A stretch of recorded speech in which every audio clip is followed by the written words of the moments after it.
各位亲爱的观众朋友们，大家好呀！今天我们一起来看的是售屋于今年7月底出货的无限邂逅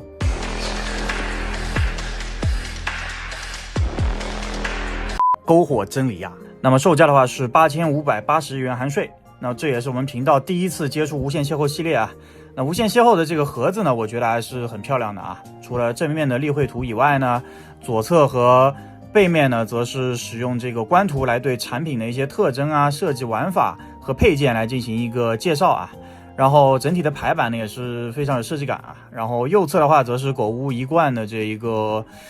脸的一个介绍啊。那非常值得说的是呢，无限邂逅系列是目前狗屋唯一一个使用了可动眼的机娘产品线啊。那这我们后面再来看。那么在把真理亚拿出来之前呢，我觉得应该简单的说一下无限邂逅的世界观啊。那无限邂逅的话，作为创彩少女的一个衍生产品啊，那么设定上呢是创彩少女中的一个非常热门的特摄剧啊。而这部特摄剧的主角呢，就是我们今天要介绍的篝火真理亚。那么他的饰演者的话，就是创彩少女中的这个药师寺久远。那么在无限邂逅的世界观里呢，一个巨大的剑状物体Twilight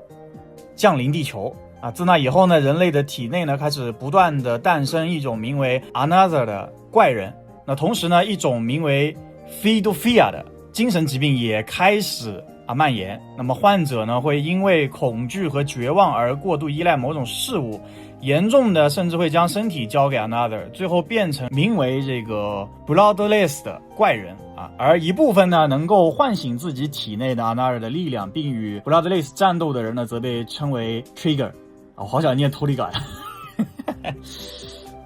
真理亚是同时拥有2名 Another， 其中一位呢叫做 Principal， 或者我们叫他剑舞者，同时他也是无限邂逅发售的第一款产品，它代表的呢是真理亚内心的自爱。而另一位呢叫做 Ruby Eye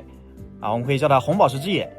或者叫他护士啊。他同时呢也是无限邂逅发售的第2款产品，那么他则是代表了真理亚内心的自虐啊。具体的呢，各位可以自己去看一下无限邂逅官网的这个小说啊。那么说明书的部分呢，依旧是各位自行暂停观看啊。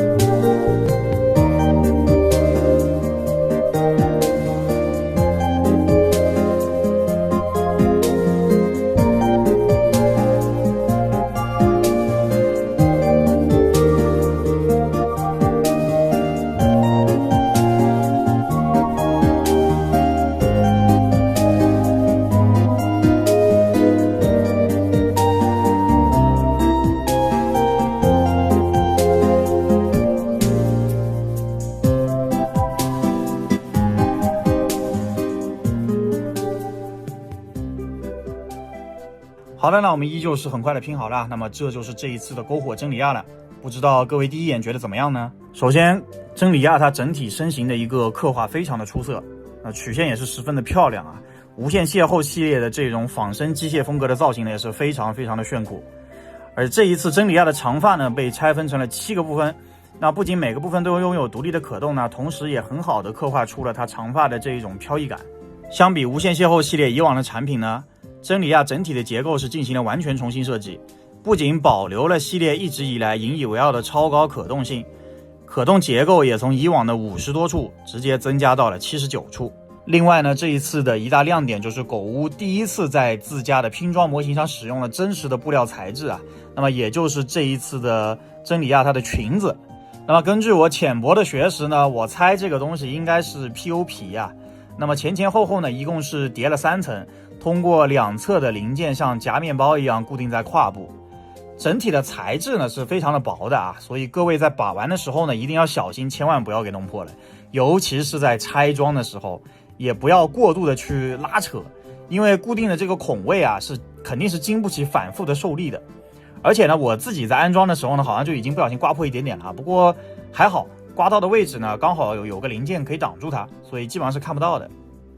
这一次一共是附属了3张脸，分别是系列一直都会给的面具脸，以及一张平静脸，以及一张看着明明就是笑脸，但狗屋非得说它是吼叫脸的吼叫脸。那么3张脸呢都是可以塞进目前无限邂逅系列独占的可动眼的。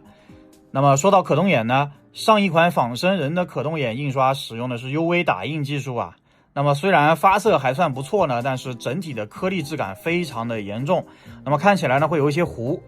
那么这一次的真理亚呢，虽然依旧使用的是 UV 打印技术啊，但是呢几乎是完全看不出颗粒的，而且它的表面呢就像滴了一层非常通透的胶一样，那么整体看起来就像一个红宝石一样，非常的晶莹剔透啊，水嫩水嫩的，效果非常的好。那么几个月前呢，我在这个鬼子这边一个叫 AK Guardian 的模型展上啊，实际看到了这个成品效果之后呢，也是特地问了这个狗屋的工作人员啊。那么他们表示呢，无限邂逅系列呢，今后都会采用这种效果的眼球。那如果是这样的话呢，我只能说这绝对是一个非常不错的升级啊。那么另外值得一提的是呢，这一次附带的这一个特点的眼球啊，叫做兽性开眼啊，那么真的是非常非常的帅啊。如果有条件能买到这个特点版的话呢，我还是非常推荐的。那么这个特点脸的话，现在在煤炉上已经是卖的非常贵了啊。当然呢，默认附带的这个红眼睛其实已经非常漂亮了啊，并不一定说就一定要去强追这个特点脸啊，各位还是按照自己的预算来就好。说起来，这个平镜脸啊，在搭配了可动眼调节以后呢，整体面雕的气质，我觉得还是非常好的还原出了这个原画的感觉啊。那注意呢，我说的是气质啊，那尤其是侧脸或者斜眼看的时候，那种感觉真的是非常的帅气。另外呢，这里我想延伸说一个问题啊，就是不管什么模型啊，只要是用了可动眼，只要它在正视的时候，基本都会显得比较呆啊。那么各位认识我的都知道呢，我其实是有玩这个1:6冰人的。那么随着现在小比例的模型呢，也开始普及了这个可动眼，那么大大小小的可动眼我都算玩过了啊。那么正视的时候显得比较呆的这个问题呢，其实是非常普遍的一个现象啊，并不是说单一哪家厂就是做出来的可动眼就是这个样子。所以呢，各位在把玩的时候呢，我都尽量推荐呢是稍微带一点点眼神，带一点点角度啊，尽量不要呢去平视前方。那无论是把玩呢还是拍照呢时候呢，效果都会好很多啊。所以如果大家以后看到就是官图里面有这个正式的可动眼，说哎这个东西看了怎么这么呆啊，那纯粹就是拍官图的人不会调，或者说人家就是想给你展示一点有什么特殊的需要吧，大概我也不懂啊。那么另外呢，无限邂逅的这一个头部呢是可以直接安装创彩少女系列的这一个脑袋的啊，面雕的话呢也是可以直接通用。那如果你本身是创彩的老玩家的话呢，那确实是不缺脸用了啊。那么非常值得一提的是呢，药师寺他自己的脸装在真理亚身上，我个人觉得比装在药师寺自己身上要好看啊，虽然这两人本来就同一个人嘛啊。那么除此之外，整体的配件就非常的少了，除去7对手型之外呢，就只有一把刀和一个刀鞘，支架也是不给的，非常的寒酸。好的，那么简单介绍完之后呢，我们集中来说一下优缺点啊。首先我们来说优点。那么整体的模型素质呢，我个人觉得还是不错的啊。身形呢以及人体线条的刻画呢非常的漂亮，新的眼球印刷工艺呢也是非常的 nice。那么全新的结构呢优化了以往无限邂逅这个大腿和脖子非常容易掉的问题啊，可动性呢依旧是非常的优秀，整体的把玩手感呢也还尚可。为什么我要说尚可呢？那么这里我就要开始聊缺点了啊。最关键的就是大腿依旧是有一些松的问题啊。那么上一款仿生人的大腿呢就已经非常的松了，我手里的那一只呢现在已经松到基本没有支架是无法自主站立的。那么真理亚虽然很大程度上改善了这个问题呢，但它依旧是有一点松啊。那么正常摆 pose 呢站立是没有问题的，但是你稍稍往下施一点力，那么这两条腿可能就会往两边劈出去一点啊。所以特别是在拍照的时候，如果你想微调一下姿势，那么还是比较难受的。虽然真理亚之前呢我只拼过这个仿生人啊，但是有一直在玩这个系列的兄弟呢来问过我这个问题，所以看来腿松这个毛病应该算是这个系列一直以来都有的一个毛病啊。然后就是配件问题，无限邂逅这个系列喜欢把角色应有的装备塞到配件包里卖啊。那么虽然真理亚这一次并没有推出单独的专属配件包，但是果屋同步发售了无限邂逅系列的通用手型包，而真理亚恰恰缺少的那一个握住刀鞘的手型就被安排在了这个手型包里。那么这个操作真的是有够离谱的啊！然后最基础的一个配件居然我要花钱买，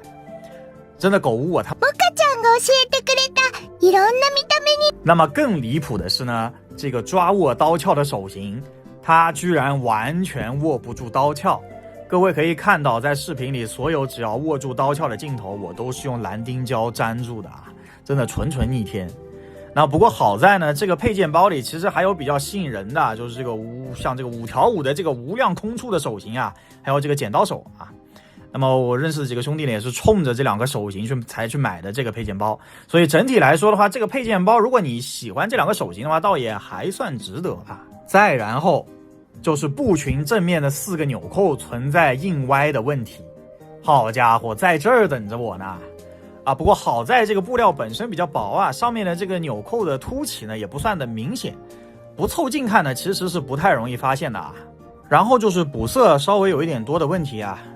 它整体的补色呢都集中在上半身，主要是这个上半身的这个束带啊，基本都要补上黑色，那么束带的扣子部分呢还要补上银色，剩下呢就是纽扣的部分呢要补一个金色。那么一开始其实我是想吐槽的，普拉马蒂亚的小时都能把那个束带或者我们说背带的黑色独立做分件，为什么狗无你不行？不过仔细看了一下之后呢，其实我发现真理身上的这些束带确实比较的细啊，要做到完全的分件呢，其实不是不行，但是结构强度上我不好说啊。那么腿上这些相对比较粗一点的这个束带啊，其实狗屋还是做了分件的啊，所以我觉得还是一个粗细的问题。那么好在呢，真理整体主要还是一个暗色调一个暗色的设计，那么所以就算不补色呢，其实对整体的观感影响也不是特别的大吧。最后我们说一下这个布裙的问题啊，然后目前我基本可以确定这玩意儿应该就是 PU 皮啊。那么狗屋当初宣传的时候是说，之所以采用这个布料的材质呢，是为了呈现这个更自然的褶皱效果啊。但是如果说它使用的是 PU 皮的话，那么 PU 皮这种材质其实是非常不适合把玩的，因为 PU 皮在反复的弯折之后呢，容易产生折痕，那么折痕的位置呢又容易开裂，拉伸的次数过多之后呢，还会出现白化。那么我这一套拍完之后呢，其实已经能看到一些比较明显的白化现象了啊。而且 PU 皮保存是一个很大的问题，尤其是在南方那种湿度比较高的地方啊，那明显会去加速这个老化，那出现这个发黏啊、掉皮啊、开裂的情况啊。所以还是希望以后呢有手艺人能够单独推出这个普通布料的这个版本的裙子吧啊，只能指望手艺人了啊。然后呢，就是因为它这个裙子是一个3层的一个嵌套，所以你是可以拆掉其他部分，单独的去装某一个部分，就像我现在展示的这样，就单装一个像兜裆布一样的也是可以的啊。好吧，那么优缺点差不多就是以上这些了。接着是可动啊，那么无限邂逅这个系列一大卖点呢就是超高的可动，那么可动自然是没有什么问题的啊。不过高可动自然而然也是会带来一些比较明显的穿帮问题。不过好在呢，真理大腿这一块呢，还是有布料能够遮挡一下就是了啊。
好的，那么这一次的篝火真理亚就简单的为大家介绍到这里。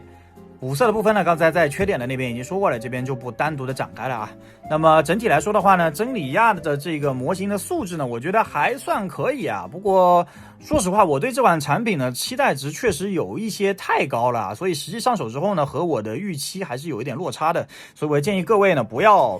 太过于期待这个东西，太过于高看了这个产品啊。不过也能看出来呢，狗屋确实是开始搞明白了无限邂逅这个系列今后到底该怎么做了啊！不管是新的结构设计还是新的眼球工艺啊，都是非常不错的一个发展方向啊。不过呢，我有一点比较担心的是呢，真理亚设计的这一套全新结构似乎并不会沿用到后续的产品上。最新开定的这个无限邂逅的第一款小号素体这个群星，我看官图似乎用的还是老的结构啊。也就是说呢，我猜测这一套新结构呢，可能只会用在我们前面世界观介绍中提到的这个 Trigger 身上啊，也就是各位应该有看到过这个灰模的，也就是之后会推出的这一个六角鸡牙系列的看板娘赤灵刹那啊，所以我还是有点担心这个像掉头啊、大腿特别松的这些毛病啊，还会出现在这个之后的一些普通产品上啊。那我不知道狗屋会不会给这种东西做优化吧。不过现在我也只是猜测，不过具体怎么样呢，还是等这个下一款群星正式出货之后我们再看吧。反正这个系列呢，肯定还是会继续关注的。那么这一期视频就到这里，感谢大家的观看，我们下期视频再见，拜拜。